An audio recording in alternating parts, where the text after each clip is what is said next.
तो चलो हम लोग स्टार्ट करते हैं अपना फर्स्ट और सबसे इंपॉर्टेंट परक्विजिट, जो कि है रेंट फ्री अकोमोडेशन। भाई इसकी जो कंप्यूटेशन है उसका एग्जाम में आने का चांस बहुत ज़्यादा, क्योंकि अक्सर रेपिटेडली इस वाले परक्विजिट में से क्वेश्चन पूछा जाता है प्रैक्टिकल एग्जाम में। तो ज़रा ध्यान से समझना कि आखिर ये होता क्या है, इसके टैक्सेबल वैल्यू को कंप्यूट कैसे किया जाता है और कौन कौन सी बातों का ध्यान रखना पड़ेगा इसकी टैक्सेबल वैल्यू को कंप्यूट करने के लिए। अब ये सब बातें शुरू करने से पहले सर ये होता क्या है, रेंट फ्री अकोमोडेशन होता क्या है? भाई रेंट फ्री अकोमोडेशन होता है एक ऐसा रहने का ठिकाना, एक ऐसी जगह जहां पर तुम्हें पनाह मिलती है, जहां पर तुमको छत मिलती है एक, और जहां पर तुम रहते हो, जो कि तुम्हारा अपना नहीं होता, जो कि एम्प्लॉयर का होता है। एम्प्लॉयर ने तुम्हें दिया हुआ होता है और तुम्हें एम्प्लॉयर ने परमिशन दी होती है कि तुम वहां पर रह सकते हो, या तो बिल्कुल फ्री में रह सकते हो या फिर कुछ बहुत नॉमिनल रेंट दे के रह सकते हो। तो रेंट इतना नॉमिनल होगा कि वो बहुत ज़्यादा कम अमाउंट होगा रेंट का जो आपसे रिकवर किया जाएगा, और आपको एक उसके बदले रेंट फ्री अकोमोडेशन या कंसेशनल रेट पे अकोमोडेशन दे दी जाएगी। सो अकोमोडेशन मीन्स घर अगर आपको दिया जाए तो वो घर भाई आपका रेंट फ्री अकोमोडेशन का परक्विजिट बनेगा, आपका बेनिफिट बनेगा, और जी हाँ आपके हाथ में टैक्सेबल होगा एज सैलरी। तो एम्प्लॉई के हाथ में टैक्सेबल होगा एज सैलरी। क्या टैक्सेबल होगा? The perquisite value of rent free accommodation. जो वैल्यू निकाल के लाएंगे हम रेंट फ्री अकोमोडेशन की। अभी जाहिर सी बात है, घर आपको दे दिया गया है फ्री ऑफ कॉस्ट, उस घर में आप रहना स्टार्ट करोगे, उस घर में आप रहोगे, उस घर में आप अपने फैमिली के साथ रहोगे, तो आपको बेनिफिट मिलेगा। उस बेनिफिट के लिए आपने कुछ भी पेमेंट नहीं करी तो डेफिनेटली ये आपके सैलरी जैसा माना जाएगा, और इनकम टैक्स एक्ट कहता है कि इसको भी भाई आपके हाथ में हम टैक्स करेंगे, क्योंकि ये बेनिफिट है जो इनडायरेक्टली आप तक पहुंचाया गया है, आपके एम्प्लॉयर एम्प्लॉय रिलेशनशिप की वजह से पहुंचाया गया है, और इसको हम सैलरी के ही नेचर का मानेंगे और टैक्सेबल मानेंगे आपके हाथ में, इसलिए परक्विजिट को हम टैक्स करेंगे। तो रेंट फ्री अकोमोडेशन जब भी आपको मिलता है वो टैक्सेबल परक्विजिट की कैटेगरी में आता है, और इसका टैक्सेशन रूल 3(1) में गवर्न होता है। भाई दो चीजें, एक होता है इनकम टैक्स एक्ट और income tax rules. Income tax rules है 1962 के रूल्स, और इनकम टैक्स एक्ट है 1961 का एक्ट। मैंने फर्स्ट चैप्टर समझाते हुए आपको बताया था कि जितने भी प्रोसीजरल एस्पेक्ट्स होते हैं, जितने भी प्रोसीजर्स होते हैं, जितने भी एडमिनिस्ट्रेटिव या कुछ प्रोसेस बता रहा है आपको ये काम ऐसे ऐसे करना है, वो सब रूल्स में लिखा होता है। जो मेन सेक्शंस होते हैं जो टैक्सेबिलिटी बताते हैं, जो बताते हैं कितना टैक्सेबल अमाउंट आएगा, कितना टैक्स आप कंप्यूट करोगे, कैसे टैक्स कंप्यूट करोगे, कौन कौन सी चीज टैक्स होगी, वो एक्ट में लिखा होता है। तो ये जो पूरा प्रोसीजर है कि आप इस रेंट फ्री अकोमोडेशन का टैक्सेबल वैल्यू कैसे निकाल के लाओगे, ये दी हुई है भाई रूल 3(1) में। आओ स्टार्ट करते हैं रूल 3(1). तो भाई रेंट फ्री अकोमोडेशन अगर आपको मिला है तो कैसे टैक्सेबल होगा आपके हाथ में, उसका टैक्सेबल वैल्यू कैसे निकाल के लाओगे? भाई घर तो आपको मिल गया, अब आप घर के अंदर खड़े हो, अब आपको घर की वैल्यू निकाल के लानी है from an income tax perspective. घर के ओनर तो नहीं हो आपने 1 रुपया भी पे नहीं किया, ना रेंट में, ना खरीदने के लिए, ना कुछ अमाउंट आपने पे किया, तो आप कैसे टैक्सेबल वैल्यू इस घर की निकाल के लाओगे, हमें बताता है रूल 3(1). सो रूल 3(1) ने दो पार्ट्स में अपने आप को डिवाइड किया हुआ है भाई। एक पार्ट जहां पर हम गवर्नमेंट एम्प्लॉइज, स्टेट या सेंट्रल गवर्नमेंट के एम्प्लॉइज, या गवर्नमेंट अंडरटेकिंग, जो अंडरटेकिंग गवर्नमेंट ने होल्ड करी हुई है, जो अंडरटेकिंग गवर्नमेंट के अंडर हैं, उन सब अंडरटेकिंग में जो एम्प्लॉइज काम कर रहे होते हैं उस पर अप्लाई होगा गवर्नमेंट एम्प्लॉइज, और नॉन गवर्नमेंट एम्प्लॉय के लिए अलग तरीका होगा परक्विजिट की वैल्यू निकालने के लिए।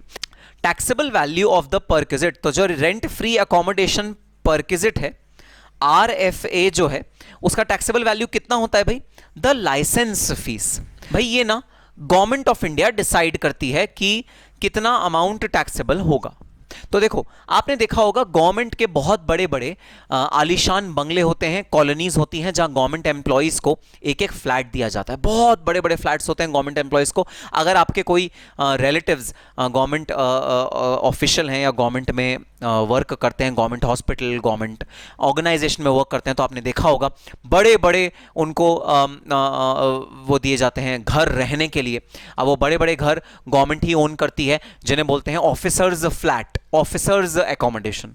तो जैसे पुलिस स्टेशन है, पुलिस स्टेशन के बगल में भाई एक ऑफिसर्स का बहुत बड़ी कॉलोनी बनी होगी, वहां जितने भी पुलिस स्टेशन में ऑफिसर्स हैं सबकी फैमिलीज को घर दिया हुआ होगा। तो अगर इस तरह आप गवर्नमेंट एम्प्लॉयज हो और आपको घर दिया हुआ है, गवर्नमेंट के ही अकोमोडेशन में घर दिया हुआ है, तो भाई एक लाइसेंस फीस जो गवर्नमेंट ही डिसाइड करती है वो होगी आपकी टैक्सेबल वैल्यू।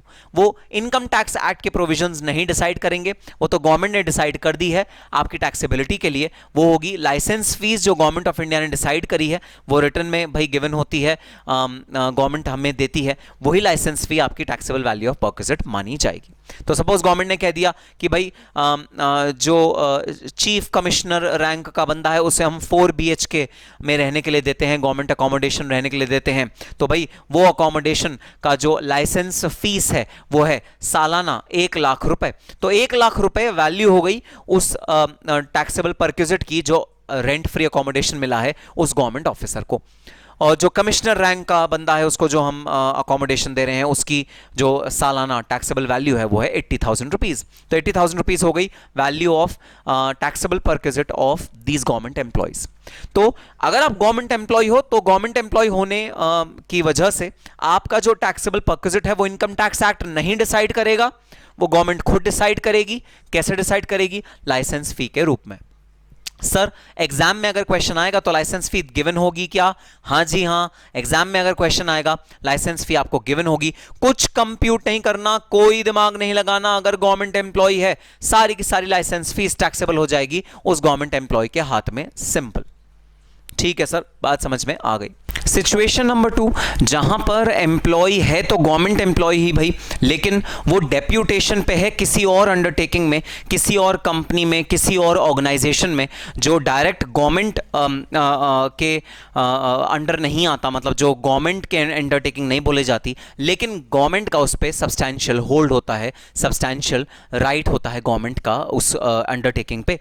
तो ऐसी अंडरटेकिंग जहां पर गवर्नमेंट का है सब्सटैंशियल कंट्रोल, जहां गवर्नमेंट का है फुल कंट्रोल, जैसे नवरत्नास हो गई, जैसे महारत्नास हो गई, जो गवर्नमेंट, हम ये नहीं कहते स्टेट गवर्नमेंट है या सेंट्रल गवर्नमेंट है, लेकिन सेंट्रल गवर्नमेंट ओन्ड एंटिटी है। ऐसी एंटिटी पे अगर आपका एम्प्लॉय गवर्नमेंट एम्प्लॉय डेप्यूटेशन पे जाता है भाई, तो हम उसे गवर्नमेंट एम्प्लॉय नहीं मानते for the purpose of this perquisite, हम उसे मानते हैं उस एंटिटी का एम्प्लॉय। उस एंटिटी का एम्प्लॉय हम डीम कर लेंगे उसको, और अगर वो उस एंटिटी का एम्प्लॉय हो गया तो भाई वो सेंट्रल गवर्नमेंट या स्टेट गवर्नमेंट का एम्प्लॉय नहीं रहा। अगर वो सेंट्रल गवर्नमेंट और स्टेट गवर्नमेंट का एम्प्लॉय नहीं रहा तो उसका परक्विजिट बिल्कुल नॉर्मल तरीके से कैलकुलेट होगा, जैसे कि हम नॉर्मल जो नॉन गवर्नमेंट एम्प्लॉय होता है उसका परक्विजिट कैलकुलेट करते हैं। तो उसका फॉर्मूला क्या? पॉपुलेशन अगर 25 लाख से ऊपर है तो 15% ऑफ द सैलरी, 10 लाख से 25 लाख तक है तो 10% of the salary, 10 lakh rupees से कम है तो 75% ऑफ द सैलरी। ये होगा taxable value of the perquisite. अब पॉपुलेशन के अकॉर्डिंग हम लोग taxable value of the perquisite इस केस में डिटरमाइन करेंगे। Next, other employees. अब बात आती है नॉन गवर्नमेंट एम्प्लॉइज की। अब यहां पर हम अपनी कंप्यूटेशन को पेचीदा करेंगे, अपनी कंप्यूटेशन को कॉम्प्लेक्स करेंगे और अपनी कंप्यूटेशन को actually income tax act rule के अकॉर्डिंग करेंगे। कोई लाइसेंस फी नहीं भाई। अगर आप प्राइवेट सेक्टर में एम्प्लॉय हो, प्राइवेट सेक्टर के एम्प्लॉय का जो परक्विजिट होगा वो रूल 3 के अकॉर्डिंग कैलकुलेट हम करेंगे। तो अगर आप प्राइवेट सेक्टर में हो, मतलब नॉन गवर्नमेंट एम्प्लॉय हो, अदर एम्प्लॉय हो, तो 2 ऑप्शन हो सकते हैं। अकोमोडेशन जो आपने एम्प्लॉय को दी वो हायर करी है एम्प्लॉयर ने, दूसरा वो ओन करता है एम्प्लॉयर। तो ऐसा हो सकता है एम्प्लॉयर एक बहुत बड़ा 3 BHK हायर करे और अपने एम्प्लॉय को दे दे, उसका जो रेंट होगा वो एम्प्लॉयर बियर करेगा सारा का सारा। भाई यही होता है जब भी कोई बाहर से एम्प्लॉय इंडिया आता है और इंडिया में काम कर रहा होता है तो उसे इंडियन एम्प्लॉयर एक रेंट फ्री अकोमोडेशन देता है, एक बहुत बड़ा फ्लैट रेंट पे खुद लेता है, रेंट उसका खुद पे करेगा और एम्प्लॉय को दे देगा। मैंने ये कहाँ देखा है? मैंने ये जनरली एमएनसीज के केस में देखा है। जापानीज एमएनसीज, चाइनीज एमएनसीज अपने जो फॉरेन नेशनल्स होते हैं जो इंडिया में आते हैं और इंडिया में आके काम कर रहे होते हैं, उनके लिए जैसे मान लो ऑफिस है आपका गुड़गांव में, तो गुड़गांव के कहीं आसपास सोना रोड या गुड़गांव में कहीं ओल्ड गुड़गांव या न्यू गुड़गांव में एक फ्लैट लेंगे, उस फॉरेन नेशनल को देंगे, वो वहाँ आलीशान तरीके से आराम से रहेगा, 1 भी रुपए वो टैक्स नहीं पे करेगा, 1 भी रुपए का रेंट नहीं पे करेगा वो उस वाले फ्लैट पे। पूरा का पूरा जो फ्लैट का परक्विजिट होगा वो उसकी सैलरी में टैक्स होगा एज परक्विजिट। वो खुद रेंट नहीं पे करेगा, कंपनी रेंट पे करेगी, लेकिन इस पे जो टैक्स बनेगा वो उसे पे करना पड़ेगा, फॉरेन नेशनल को पे करना पड़ेगा। सो अगर तो हायर किया है एम्प्लॉयर ने तो नेचुरली एम्प्लॉयर रेंट पे कर रहा होगा इस वाले फ्लैट का। एम्प्लॉयर ने क्या किया, किसी मकान मालिक से हायर किया कि भाई तुम मुझे फ्लैट दे दो, मैं तुम्हें रेंट दूंगा, मेरा बंदा यहां आके रहेगा। तो जो रेंट जा रहा है एम्प्लॉयर की जेब से, taxable value of perquisite shall be lower of, इन दोनों चीजों से लोअर होगा, एक्चुअल रेंट पेड, जितना एक्चुअल रेंट पे कर रहा है जो एम्प्लॉयर है वो, और 15% ऑफ द सैलरी, सैलरी का 15%, इन दोनों में से जो भी कम होगा वो इस परक्विजिट की वैल्यू होगी। So value of perquisite is equal to actual rent paid by the employer, employer जितना रेंट पे कर रहा है on behalf of the employee, employee के बिहाफ पे एम्प्लॉयर ने जितना रेंट पे किया, actual rent paid by the employer, और 15% ऑफ द सैलरी, सैलरी का 15%, जितनी भी सैलरी आप अपने एम्प्लॉय को दे रहे हो उसका 15% निकाल के ले आओ। अब याद है सैलरी की कंप्यूटेशन हम लोग जब एचआरए कर रहे थे वो 3 कंपोनेंट से मिलके बनी थी। सिमिलरली सर सैलरी की जो कंप्यूटेशन यहां पर हम करेंगे वो भी थोड़ी सी डिफरेंट होगी as compare to HRA. HRA में सैलरी कंप्यूट करते हुए हमने 3 चीजें ली थी, यहां हम बहुत सारी चीजें लेंगे। खैर उन डिटेल में अभी नहीं जा रहे, अभी तुम बस ये समझो टैक्सेबल वैल्यू ऑफ परक्विजिट, इस परक्विजिट की टैक्सेबल वैल्यू क्या होगी, is the lower of actual rent paid, जो आपने एक्चुअली रेंट पे किया है, या तो वो, या फिर 15% of the salary, 15% of salary या एक्चुअल रेंट पेड, दोनों में से जो भी लोअर होगा वो भाई वैल्यू ऑफ परक्विजिट माना जाएगा। अगर एम्प्लॉयर ने रेंट पे लिया है आपका फ्लैट तो ऐसा हो सकता है एम्प्लॉयर ने रेंट पे लिया हो, ऐसा हो सकता है एम्प्लॉयर का ओन्ड हो, वो खुद मालिक हो उस फ्लैट का और उसने कह दिया ठीक है मैं तो रह नहीं रहा और कोई भी रह नहीं रहा, सुनो फॉरेन नेशनल तुम ही रह लो वहां पर। तो ऐसा दोनों में से कोई भी सिचुएशन हो सकती है। सो अगर रेंट पे लिया है, अगर रेंट पे लिया है एम्प्लॉयर ने ये अकोमोडेशन, तो टैक्सेबल वैल्यू ऑफ परक्विजिट क्या होगी, lower of actual rent paid और 15% ऑफ सैलरी, किसकी सैलरी, एम्प्लॉई की सैलरी।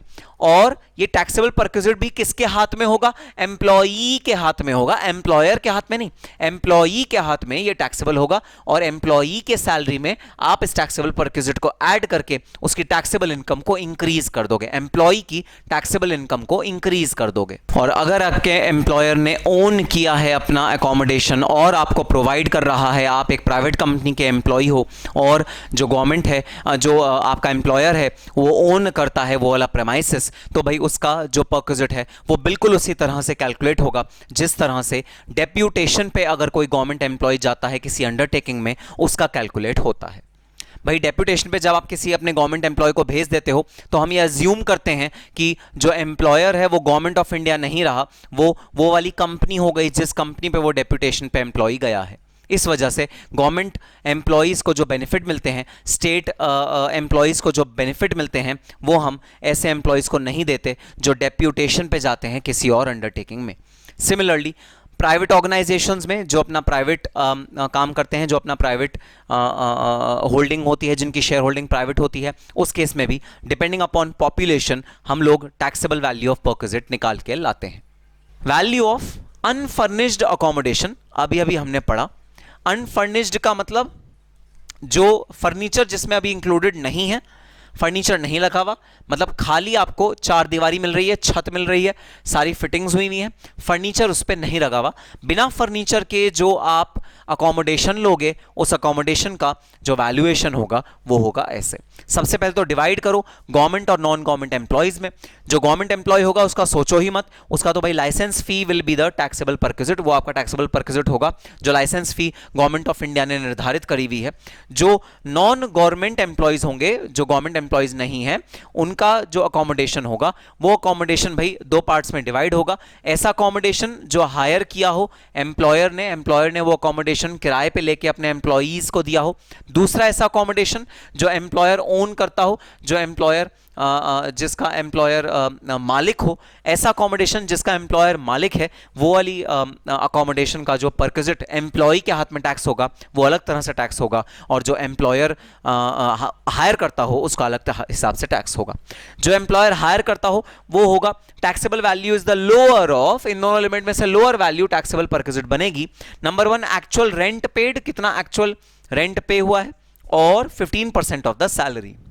और अगर ओन किया हो, अपना हो भाई अकोमोडेशन, तो क्या होगा, पॉपुलेशन के हिसाब से हम टैक्सेबल परक्विजिट को असरटेन करेंगे।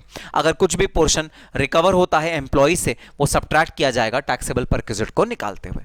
तो ये है formula value of unfurnished accommodation का।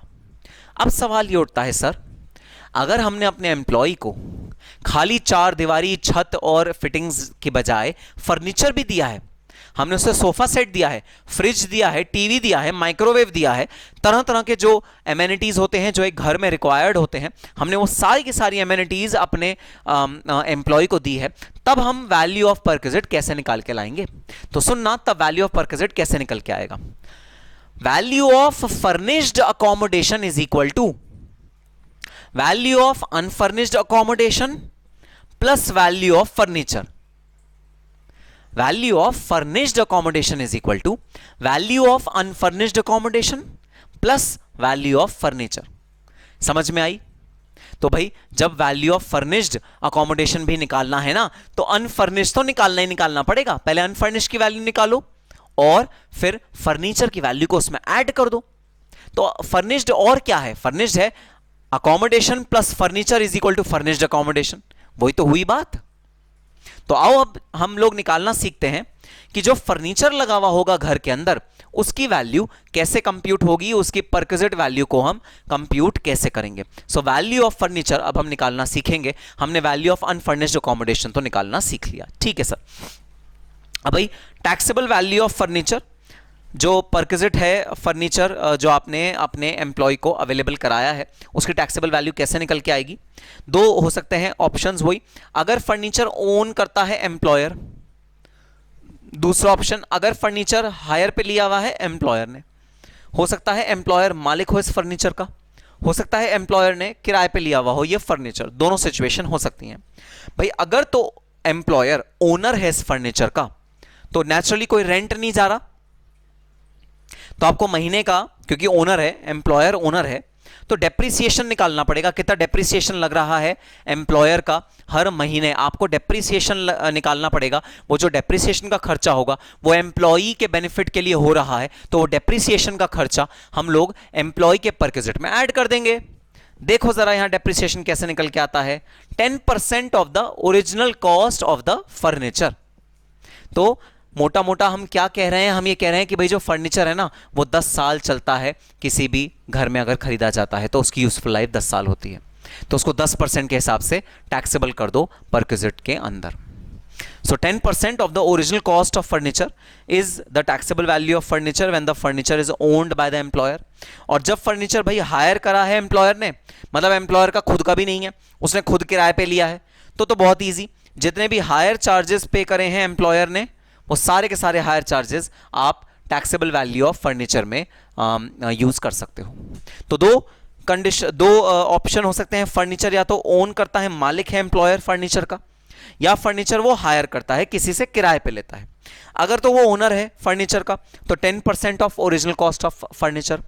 अगर वो किराए पे लेता है ये वाला फर्नीचर किसी से, तो भाई हायर चार्जेस पेड और payable by the employer is the taxable value of that furniture. अब क्वेश्चन आपसे पूछे वैल्यू ऑफ अनफर्निश्ड अकोमोडेशन निकाल के बता दो।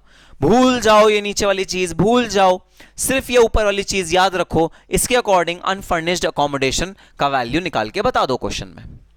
क्वेश्चन आपसे बोलता है वैल्यू ऑफ फर्निश्ड अकोमोडेशन निकाल के बता दो, तो आप पहले ऊपर वाली चीज निकालोगे, अनफर्निश्ड अकोमोडेशन की वैल्यू निकालोगे, फिर उसमें वैल्यू ऑफ फर्नीचर को ऐड कर दोगे, तो आपका वैल्यू ऑफ फर्निश्ड अकोमोडेशन निकल के आ जाएगा।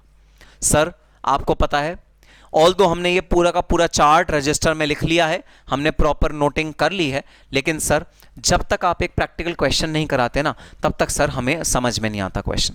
ठीक है भाई, आओ चलते हैं अब अपनी बुक में और सबसे पहले थोड़ा सा थ्योरी पढ़ते हैं इस वाले कॉन्सेप्ट का, और फिर स्टार्ट करते हैं प्रैक्टिकल क्वेश्चंस। तो चलो हम लोग स्टार्ट करते हैं परक्विजिट्स अपने बुक से, और आओ देखते हैं थियोरेटिकली हमें जो सेक्शन के पर्सपेक्टिव से चीज़ें दी गई हैं वो क्या क्या है परक्विजिट के रिस्पेक्ट में। सो सेक्शन क्या है? सेक्शन है 17.2। Perquisites means any casual emoluments. Emoluments का मतलब होता है बेनिफिट्स, दोनों का सेम मतलब। एमोल्यूमेंट्स और benefits attach to an office और पोजीशन, तो आप किसी एम्प्लॉयमेंट में जब आप जाते हो तो आप किसी ऑफिस से अटैच होते हो या आप किसी पोजीशन से अटैच होते हो, उस अटैचमेंट की वजह से जो आपको बेनिफिट्स मिलते हैं उन्हें कहते हैं perquisites, and they are in addition to salary, salary या वेज के ओवर एंड अबव आपको परक्विजिट दिए जाते हैं, which is availed by the employee. In other words, perquisites are the benefits in addition to normal salary provided free of cost or at concessional rate। तो perquisite या तो free of cost दिए जाएंगे आपको, मतलब आपसे कुछ भी पैसा नहीं लिया जाएगा उन बेनिफिट्स के लिए, या फिर अगर लिया भी जाएगा तो जो मार्केट का जनरल रेट है उससे कम पैसा लिया जाएगा, उससे ज्यादा पैसा नहीं लिया जाएगा। ठीक है सर। आओ सबसे पहला और सबसे इंपॉर्टेंट परक्विजिट पढ़ते हैं, रेंट फ्री अकोमोडेशन। और अभी हम अनफर्निश्ड की बात करेंगे भाई। आपको पता ही है, अगर तुम्हें फर्निश्ड की बात करनी है तो अनफर्निश्ड में ही फर्नीचर की वैल्यू को ऐड कर देना, तो अनफर्निश्ड फर्निश्ड निकल के आ जाएगा। तो ज्यादा कोई कॉम्प्लिकेशन नहीं फर्निश्ड निकालने में भी। अनफर्निश्ड निकालो पहले, उसमें फर्नीचर की वैल्यू को ऐड कर दो तो निकल के आ जाएगा फर्निश्ड वैल्यू ऑफ अकोमोडेशन। ठीक है sir. So rent free accommodation is taxable in the hands of all employees, सब एम्प्लॉइज के हाथ में टैक्सेबल होता है rent free accommodation, except for government employees and जजेस whose taxable value of RFA is determined by government. तो government आपको licence fee के माध्यम से बताएगी कि गवर्नमेंट एम्प्लॉइज का जो RFA होगा वो किस रेट पे टैक्सेबल होगा, बाकी औरों के लिए ये वाला रूल अप्लाई करेगा। So for the purpose of valuation, employees are divided into 3 categories. Number 1, employees of central government, जो central government के employees हैं, where the accommodation is provided by central government or any state government to employees either holding office or post in connection with affairs of union of such state. The value of perquisite in respect of such accommodation is equal to the license fees which would have been determined by central or state government in accordance with the rules framed by the government. Academically, the taxable value of the perquisite will be mentioned in the problem. Tax point, employee of local authority or a foreign government are not covered under this category. तो जो local authority के लोग होंगे, जो local authority के employees होंगे, local authority क्या होती है भाई? local authority होती है जैसे municipality, municipality is a local authority, या फिर कोई भी ग्राम पंचायत, लोक पंचायत, इस तरह की जो local authorities होती हैं, local bodies होती हैं, उनको कहा जाता है local authorities, और उनको ये benefit नहीं मिलता। सिर्फ जो लोग state या central government के employees होते हैं और डायरेक्टली स्टेट या सेंट्रल गवर्नमेंट के एम्प्लॉइज होते हैं, उन्हीं को ये वाला बेनिफिट मिलता है। दूसरा, वो वाले एम्प्लॉइज जो स्टेट या सेंट्रल गवर्नमेंट के डायरेक्ट एम्प्लॉइज नहीं हैं भाई, वो डेप्यूटेशन पे हैं किसी और अंडरटेकिंग के, और एक्ट हमें कहता है कि अगर वो डेप्यूटेशन पे हैं किसी और अंडरटेकिंग के तो उनको आप मत मानो कि ये एम्प्लॉई हैं हमारे, मतलब सेंट्रल गवर्नमेंट के, ये मानो कि आप वो वाले एम्प्लॉई हैं उस अंडरटेकिंग के जिस पे वो डिप्यूट हुआ है। तो अगर वो एम्प्लॉई हैं उस अंडरटेकिंग के जिस पे वो डेप्यूट हुआ है तो भाई उसको हम गवर्नमेंट एम्प्लॉय नहीं मानेंगे और उसे लाइसेंस फी के बेसिस पे टैक्सेबल नहीं करेंगे। हम लोग कैसे डिटरमाइन करेंगे उसकी taxability? City in which accommodation is provided, जिस सिटी में अकोमोडेशन प्रोवाइड हुआ है, अगर उसकी पॉपुलेशन 25 लाख से ज्यादा है तो 15% ऑफ सैलरी, अगर उसकी पॉपुलेशन 10 लाख से ज्यादा है तो 10% ऑफ सैलरी, अगर उसकी पॉपुलेशन 10 लाख से कम है तो 7.5% ऑफ द सैलरी। इस हिसाब से हम taxable value of this perquisite निकाल के लाएंगे उन एम्प्लॉइज के लिए जो एम्प्लॉइज हैं तो सेंट्रल या स्टेट गवर्नमेंट के, लेकिन उनको डेप्यूट कर दिया गया है किसी और ऑर्गेनाइजेशन में और वो किसी और ऑर्गेनाइजेशन का काम करते हैं। तो जैसे बड़े बड़े महारत्नाज और नवरत्नाज होते हैं भाई, वो सब महारत्नाज और नवरत्नाज अपने एम्प्लॉइज जो उनके रेगुलर एम्प्लॉइज होते हैं वो तो होते ही होते हैं, बाकी मिनिस्ट्री से डिफरेंट गवर्नमेंट ऑर्गेनाइजेशन से रिप्रेजेंटेटिव्स जाते हैं उन ऑर्गेनाइजेशन के बोर्ड ऑफ डायरेक्टर्स बनने के लिए। तो वो काम जरूर करते हैं नवरत्ना का, वो लोग रिप्रेजेंटेटिव लेकिन होते हैं किसके? सेंट्रल गवर्नमेंट के या स्टेट गवर्नमेंट के। तो अगर आप रिप्रेजेंटेटिव हो सेंट्रल गवर्नमेंट के या स्टेट गवर्नमेंट के तो भाई हम कहेंगे कि आप डेप्यूटेशन पे हो जिस ऑर्गेनाइजेशन के, वो ऑर्गेनाइजेशन ही आपका एम्प्लॉयर है। सैलरी भाई वो वाली ऑर्गेनाइजेशन ही पे करती है ऐसे वाले एम्प्लॉइज को, सैलरी सेंट्रल गवर्नमेंट या स्टेट गवर्नमेंट नहीं पे करती। सेंट्रल गवर्नमेंट सिर्फ उन्हें नियुक्त करती है, नियुक्त करके भेज देती है उन ऑर्गेनाइजेशंस में, और सैलरी जो पे होती है वो उन ऑर्गेनाइजेशन से ही पे होती है। देन अदर एम्प्लॉइज जो कि हैं हमारे प्राइवेट एम्प्लॉइज, भाई इनके केस में तो अगर पॉपुलेशन है मोर देन 25 lakhs तो 15% ऑफ द सैलरी। लिमिट्स हमारी वही हैं सेम जो हमारा डेपुटेशन वाले केस में लिमिट्स थी। If accommodation is not owned by the employer, अगर एम्प्लॉयर अकोमोडेशन नहीं ओन करता तो वैल्यू ऑफ परक्विजिट कैसे डिटरमाइन होगी? रेंट पेड और पेएबल और 15% of salary whichever is lower, तो जो एक्चुअल रेंट पे किया है एम्प्लॉयर ने या फिर 15% of salary whichever is lower, इस हिसाब से आप टैक्सेबल वैल्यू ऑफ परक्विजिट को वैल्यू करते हो। Then exemption of 90 days in case of allotment of 2 houses, तो अगर आपने सेटिस्फाई कर दी है ये वाली कंडीशन, क्या कंडीशन भाई? टेम्परेरी नेचर का होना चाहिए आपका जो अकोमोडेशन है और वो 800 स्क्वायर फीट से ज़्यादा बड़ा नहीं होना चाहिए एंड वो 8 किलोमीटर के बियॉन्ड होना चाहिए, मतलब आपका जो म्यूनिसिपल एरिया है उसके बियॉन्ड 8 किलोमीटर उसके बाद ये वाला एरिया लोकेटेड होना चाहिए, और या फिर आपने रिमोट एरिया में लोकेट किया है अपना अकोमोडेशन, अपने एम्प्लॉय को दिया है। इन सभी सिचुएशन में the taxable value should be exempt, there is no taxable value, और ये परक्विजिट का कोई टैक्स नहीं लगेगा आपके ऊपर, ये फुल्ली एग्जेम्प्ट माना जाएगा अगर आपने किसी देहात बीहड़ में, गांव में, जंगल में जाके कहीं अपने एम्प्लॉय को अकोमोडेशन दिया है तो। Note, remote area here means area located at least 40 kilometers away from the town having population not exceeding 20,000 as per the latest publish census. तो ये एक ऐसा एरिया है जो 40 किलोमीटर अवे है टाउन से, तो जो शहर होते हैं, जो अर्बन एरियाज होते हैं, उन एरिया से 40 किलोमीटर्स अवे होना चाहिए ये, और जिसकी पॉपुलेशन 20,000 से ज़्यादा नहीं होनी चाहिए उसे हम कहते हैं रिमोट एरियाज। तो अगर आपने इनमें से सारी की सारी कंडीशन सेटिस्फाई कर दी तो ये ऊपर वाली 3 कंडीशन भाई इकट्ठे पढ़नी पड़ती हैं, 4th कंडीशन अलग से पढ़नी पड़ती है। 4th कंडीशन है रिमोट एरिया, अगर आप रिमोट एरिया में सिचुएटेड हो तो ऊपर वाली कंडीशन इररेलेवेंट हो जाती हैं। ऊपर वाली कंडीशन कब काम आती हैं?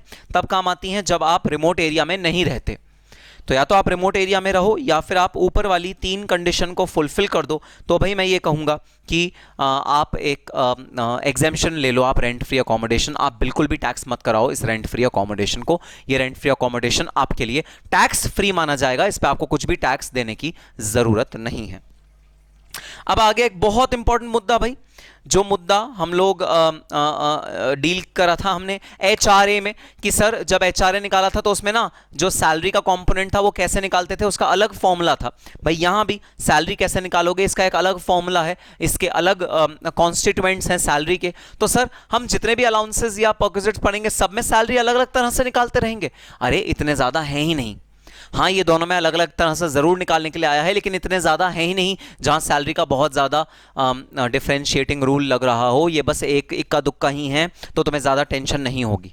तो आओ देखते हैं रेंट फ्री अकोमोडेशन के केस में जो वो 15% of salary, 10% of salary, 7.5% of salary, वो जो लिमिट्स थी उसमें सैलरी कैसे कंप्यूट होगी।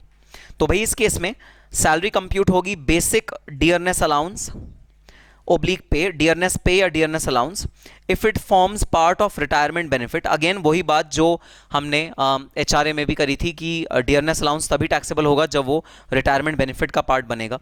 Bonus, commission, fees, all other taxable allowances, only taxable allowances, तो आप अलाउंसेस को भी ऐड करोगे परक्विजिट की वैल्यू निकालने के लिए। तो इसका मतलब हमेशा अलाउंस पहले कंप्यूट किया जाता है, परक्विजिट की वैल्यू बाद में कंप्यूट करी जाती है।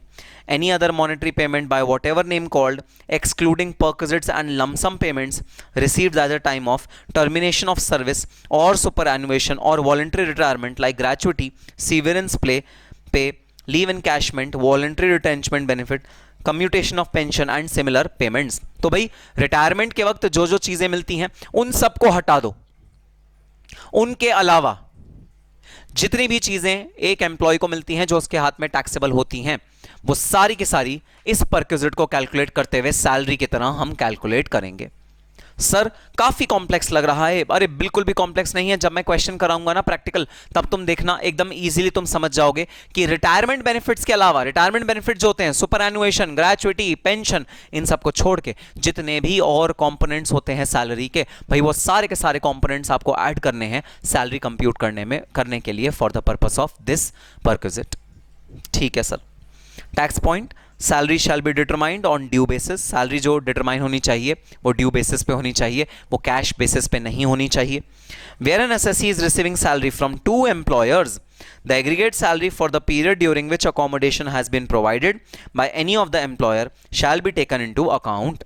तो सपोज एक एम्प्लॉय के दो एम्प्लॉयर्स हैं, दो एम्प्लॉयर्स में से जो पहला वाला एम्प्लॉयर था, क्योंकि एक साल में हो सकता है उसने छोड़ दिया और नई जॉब ज्वाइन कर लियो, तो एक ही साल में ऐसा हो सकता है किसी एम्प्लॉय के दो एम्प्लॉयर हो. तो जो पहले वाला एम्प्लॉयर था वो तो नहीं प्रोवाइड करता था भाई रेंट फ्री अकोमोडेशन, लेकिन जो नया वाला एम्प्लॉयर है वो प्रोवाइड करता है रेंट फ्री अकोमोडेशन. अगर वो रेंट फ्री अकोमोडेशन प्रोवाइड करता है तो सवाल ये उठता है जो सैलरी कंप्यूट करी जाएगी दोनों की मिला के करी जाएगी या सिर्फ दूसरे वाले की करी जाएगी? सर दोनों की मिला के करी जाएगी.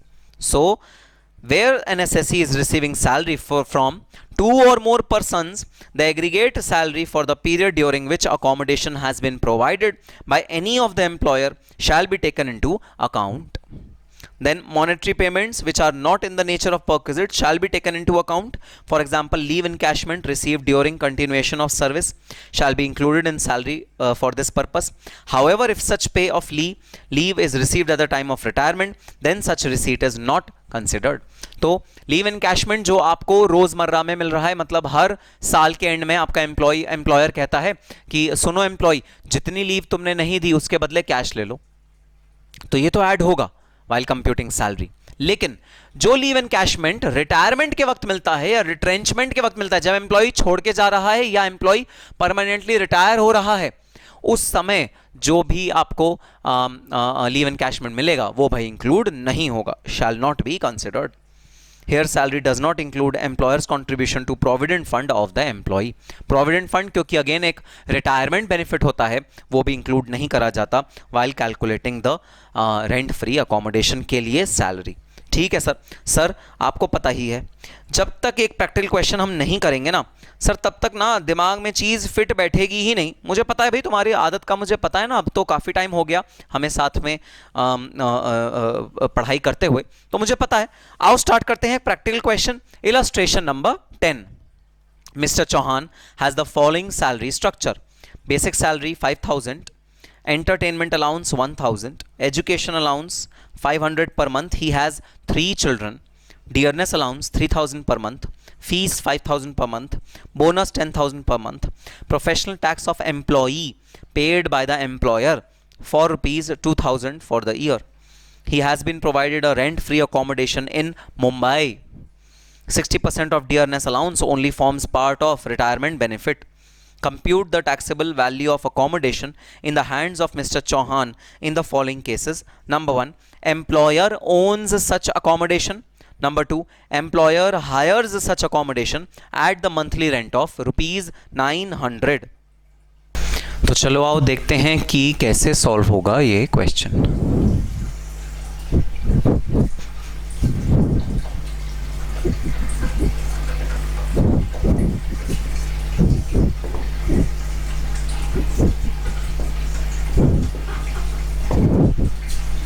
Computation of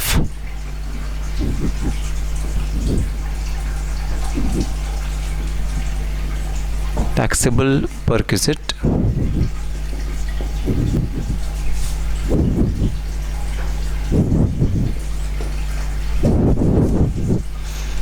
rent free accommodation of Mr. Chauhan. तो मिस्टर चौहान को जो रेंट फ्री अकोमोडेशन मिला है उसका हमें टैक्सेबल परक्विजिट निकालना पड़ेगा. दो केसेस हैं भाई, उन दोनों ही सिचुएशन में हमको निकालना पड़ेगा. A, when the accommodation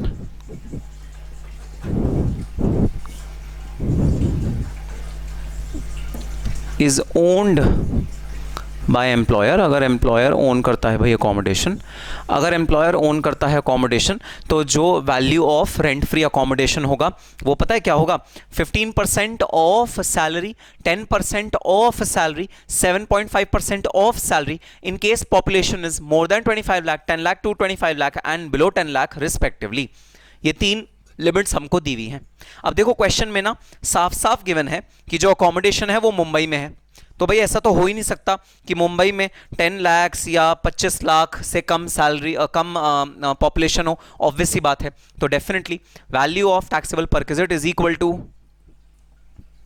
15% of salary. So taxable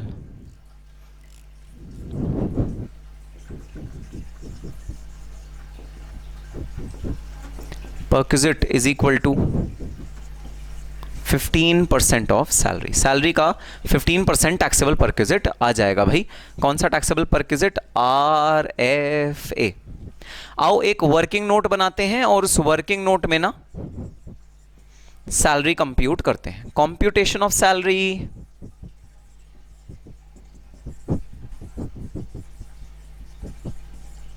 for the purpose of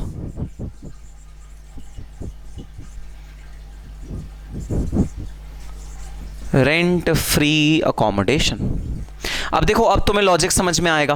तुम्हें याद है मैं अलाउंसेस में भी ये लिखवाता था, computation of salary for the purpose of computing house rent allowance. मैं हाउस रेंट अलाउंस में भी सेम बात लिखवाता था, सेम बात मैंने रेंट फ्री अकोमोडेशन में भी लिखवाई है, for the purpose of. Reason अब तुम्हें क्लियर होगा कि भाई हर एक अलाउंस या परक्विजिट को कैलकुलेट करने का तरीका अलग अलग होता है, उसमें सैलरी के मापदंड भी अलग अलग होते हैं, इसलिए हमें सैलरी अलग अलग जगह हो सकता है अलग अलग तरीके से निकालनी पड़े। तो आओ सैलरी को कंप्यूट करते हैं रेंट फ्री अकोमोडेशन के नजरिए से। ठीक है sir. So amount in rupees. तो भाई सबसे पहले तो बेसिक सैलरी क्या है, आओ जरा बेसिक सैलरी देख लेते हैं। 5000 पर मंथ।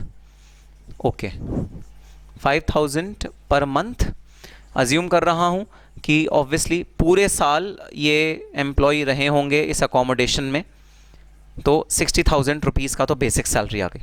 दूसरा, और कोई फीस याद है, अलाउंसेस लिखने से पहले ये सारी चीज़ें लिख लेते हैं। फीस 5000 पर एनम, ये तो भाई टोटल हमें दिया हुआ है। फिर बोनस भी है सर, बोनस भी है, चलो बोनस लिखो। बोनस है भाई 10,000 पर एनम, बोनस है 10,000 पर एनम। ठीक है सर। तो भाई ये तो हैं जो सैलरी या बेसिक या जो बेसिक कंपोनेंट्स हैं सैलरी के। आओ अब चलते हैं अलाउंसेस पे। अलाउंसेस का भी हमें टैक्सेबल पोर्शन एक एक करके निकाल के लाना है। सबसे पहला जो अलाउंस हमको दिया हुआ है वो है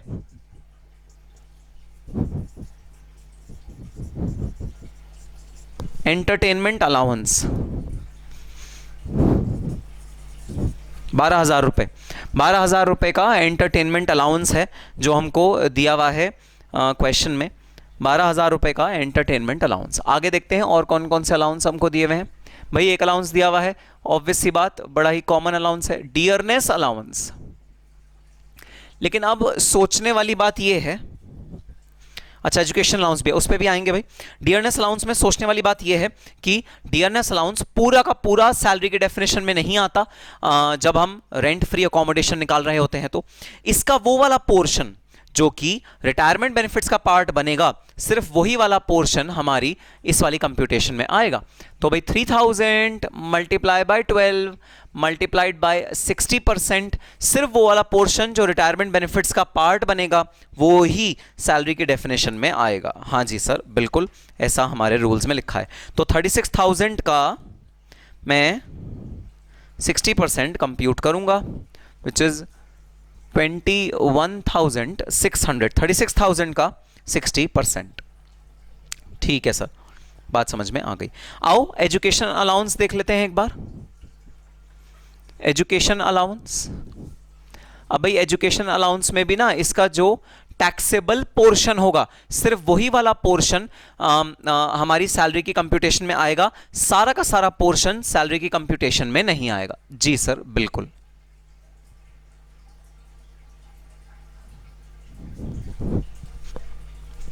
तो आओ देखते हैं इसका टैक्सेबल पोर्शन कितना होगा। एजुकेशन अलाउंस सबसे पहले बताओ मिल कितना रहा है। सर मिल रहा है 500 रुपए पर मंथ। तो 500 मल्टीप्लाइड बाय 12 ये हो गया भाई 6,000 रुपये। अब इसमें हम कर देंगे लेस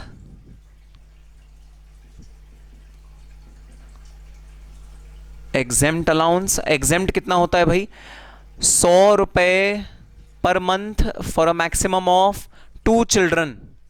याद है रूल एजुकेशन अलाउंस के एग्जेम्पशन का? हाँ जी हाँ सर अभी तो किया था, पक्का याद है।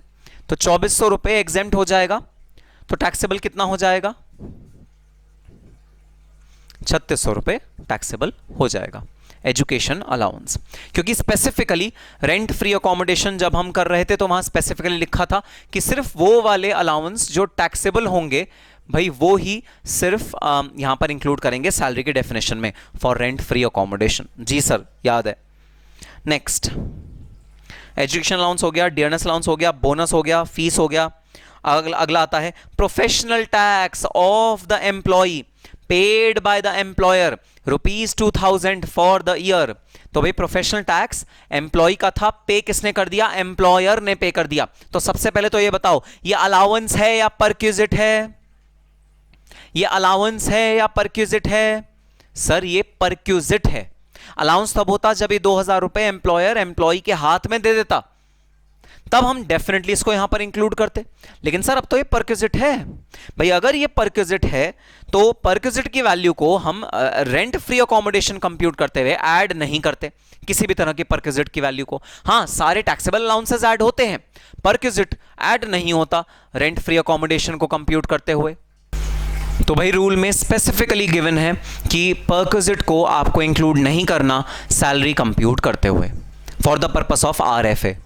तो हम परक्विजिट को इग्नोर करेंगे, तो प्रोफेशनल टैक्स को मैं इग्नोर कर दूंगा। ठीक है सर।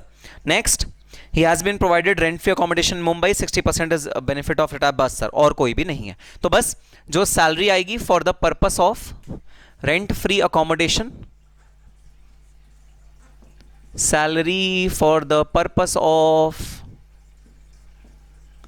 आरएफए, आओ देखते हैं वो कितनी आ गई सैलरी।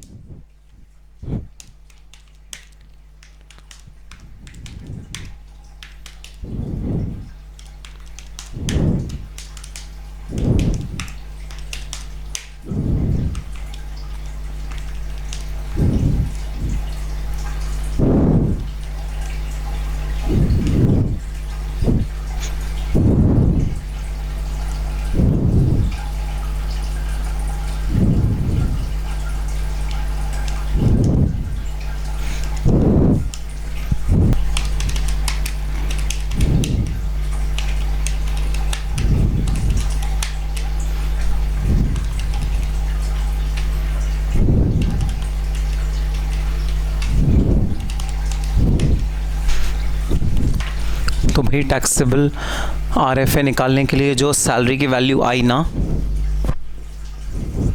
वो आई 1,12,200।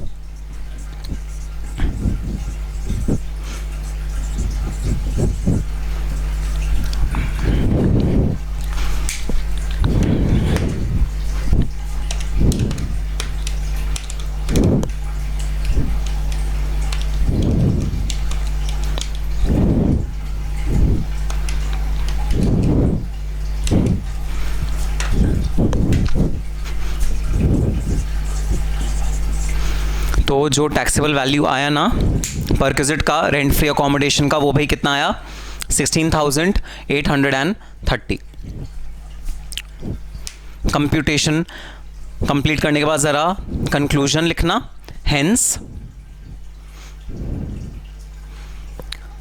The rent free accommodation, hence the rent free accommodation provided to Mr. Chauhan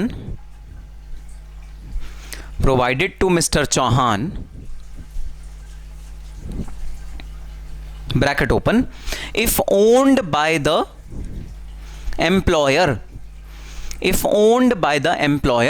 bracket close is to be taxed at rupees 16,830 is to be taxed at rupees 16,830 830। तो ये तो हो गया पार्ट ए। अब आओ देखते हैं part B. When the accommodation is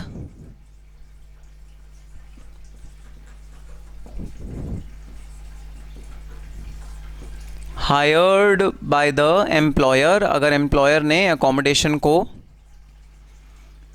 higher किया है तो क्या होगा? When the accommodation is hired by the employer,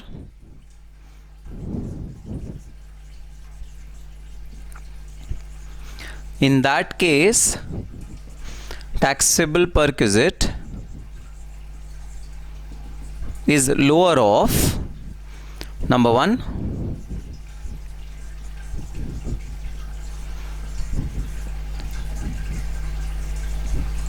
rent paid by employer. भाई बताना रेंट कितना पे किया है हमारे एम्प्लॉयर ने? Sir 900 rupees per month. इसका मतलब पूरे साल में कितना पे किया है? 10,800। So taxable perquisite is lower of, दो चीज़ों का लोअर होना चाहिए, रेंट पेड बाय एम्प्लॉयर और भाई 15% ऑफ सैलरी। अब ये भी तुमने निकाली है 15% ऑफ सैलरी, ये रही भाई 16,830। इन दोनों में से जो भी लोअर होगा वो टैक्सेबल परक्विजिट के परव्यू में आ जाएगा। ठीक है sir.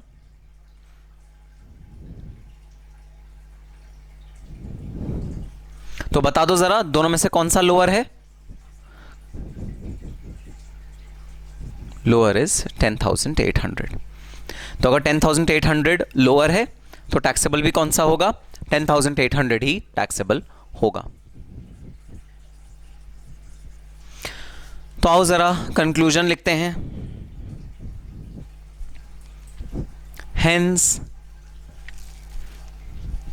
the value of rent-free accommodation, the taxable value of rent-free accommodation provided to Mr. Chauhan, bracket open,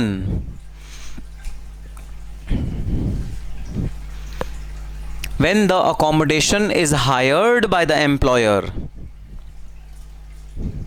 when the accommodation is hired by the employer, bracket close, is to be taxed at rupees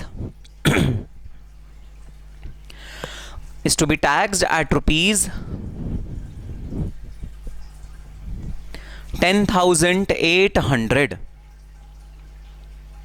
is to be taxed at rupees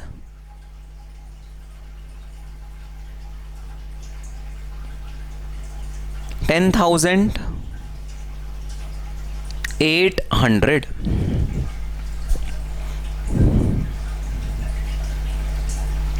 ठीक है sir, समझ में आ गई बात भाई। तो question ने आपको दो पार्ट्स दिए। एक पार्ट में जब आपकी एकोमोडेशन ओन्ड थी एम्प्लॉयर से तो वो वाला पार्ट दिया, दूसरे में जब वो हायर्ड थी एम्प्लॉयर से वो वाला पार्ट दिया। दोनों के केस में आपको रेंट फ्री अकोमोडेशन निकाल के लाना था। ठीक है, आओ अब इसी क्वेश्चन का ना एक कनेक्टेड क्वेश्चन करते हैं। अच्छा, कनेक्टेड क्वेश्चन करने से पहले जरा ना यहां पर एक नोट जरूर डालना भाई, ये नोट बहुत ज्यादा इंपॉर्टेंट है। मैं ये नोट तुम्हें डलवाऊंगा प्रोफेशनल टैक्स के रीइंबर्समेंट से related.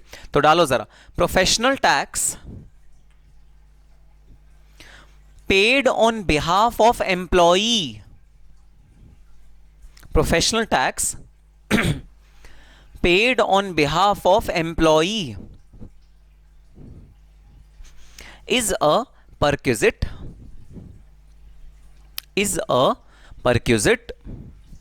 comma, hence is excluded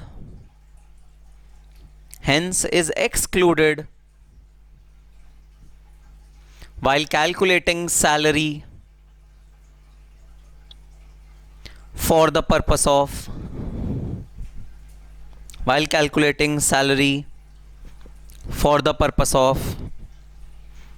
rent free accommodation, for the purpose of rent free accommodation।